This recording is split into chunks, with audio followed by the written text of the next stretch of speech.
ये लड़खड़ा कर उठ रहे थे, पर मैंने तलवार उठाई और एक ही बार में इस गद्दार के सिर को धड़ से अलग कर दिया। मैं रानी हिरादे हूँ, जालौर दुर्ग की वो क्षत्राणी जिसने अपने ही हाथों से अपने ही पति का शीश काट दिया। संवत 1368 का वो दिन, उस दिन अमावस्या की काली रात थी। आसमान तक जैसे मौन धारण करके बैठा हो। दुर्ग की दीवारों में सन्नाटा था और मैं अपने पति बीका दहिया की प्रतीक्षा कर रही थी। तभी अचानक तेज कदमों की आहट सुनाई दी। फिर दरवाजा जोर से बंद हुआ।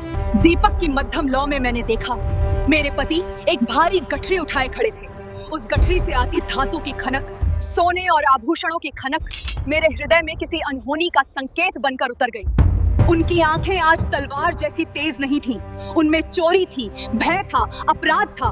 मैंने संयम से पूछा, नाथ, क्या मैं जान सकती हूँ कि ये धन आपको कहाँ से मिला? वे कन्नी काटते हुए बोले, कहीं से भी मिला है, रख लो, बुरे दिनों में काम आएगा। मैं मुस्कुराई, पर वो मुस्कान नहीं थी, वो एक क्षत्राणी का तंज था। अंदर तो ज्वाला सी जल रही थी। मैंने कहा, राजपूत कब से बुरे दिनों की अग्रिम व्यवस्था करने लगे? उन्होंने मेरी बात टाल दी। मेरा संदेह हर सांस के साथ और गहरा होता गया। भोजन के बाद वे मेरे पास बैठे। आज उनकी वाणी में योद्धा नहीं था, आज उसमें कायरता थी। बहुत धीमे स्वर में उन्होंने कहा, मैंने अलाउद्दीन खिलजी के सेनापति कमालुद्दीन को जालौर दुर्ग के वे रहस्य बता दिए हैं जिनसे उसकी सेना भीतर घुस सके।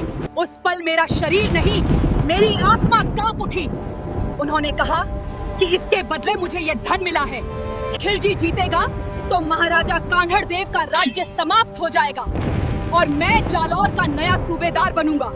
तो तुम राज करोगी हिरादे। ये सुन मैं तड़प उठी। धिक्कार है उस ऐशो आराम पर जो मातृभूमि से विश्वासघात करके मिला हो। ये धन नहीं, जहर है। क्षत्रिय की नसों में ये नहीं बहता। मैंने अंतिम प्रयास किया कि नाथ, अब भी समय है, अपनी भूल को स्वीकार करो, महाराज के चरणों में जाकर क्षमा मांगो और सत्य कह दो। पर उनकी आंखों में पश्चाताप नहीं था, सिर्फ स्वार्थ था। रात हो चुकी थी। उस रात मेरी नींद नहीं टूटी, मेरी आत्मा जाग उठी थी। मैं उठी और पास रखा तांबे का भारी घड़ा उठाया और पूरे बल से उनके शीश पर दे मारा। ये लड़खड़ा कर उठ रहे थे, पर मैंने तलवार उठाई और एक ही बार में इस गद्दार के सिर को धड़ से अलग कर दिया। आधी रात दुर्ग में हलचल मच गई। मशालें जली। महाराजा कान्हड़ देव स्वयं बाहर आए। मैं घूंघट में शांत खड़ी थी। मेरे हाथ में मेरे पति का कटा हुआ शीश देखकर महाराजा कांप उठे। वे समझ गए उनके सामने कोई साधारण स्त्री नहीं, इतिहास की देवी खड़ी है। जब मैंने महाराजा को सारी बात बताई, तब वे झुक गए और मेरे चरणों की धूल अपने मस्तक पर लगाई। उस रात मैंने अपना सुहाग खोया, पर जालौर नहीं। मैंने इसका सिर काट दिया, पर मातृभूमि का मस्तक ऊंचा कर दिया। मैं रानी हिरादे, वो क्षत्राणी जिसने प्रेम भी जिया और मातृभूमि के लिए सब कुछ त्याग दिया।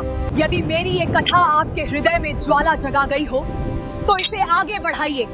इस इतिहास को लाइक की मिसाल दीजिए। इसे शेयर करके आने वाली पीढ़ियों तक पहुंचाइए। यदि आप भी मां भवानी के सच्चे भक्त हैं, तो कमेंट में जय मां भवानी लिखिए। ऐसी ही वीर कथाओं के लिए इस इतिहास के पथ पर हमें फॉलो करना न भूलिए, क्योंकि जब तक ऐसी कहानियां जीवित हैं, तब तक भारत की आत्मा जीवित है। ऐसे ही शौर्य से भरे इतिहास के लिए प्रोफाइल को खोलो, बोलो जय मां भवानी।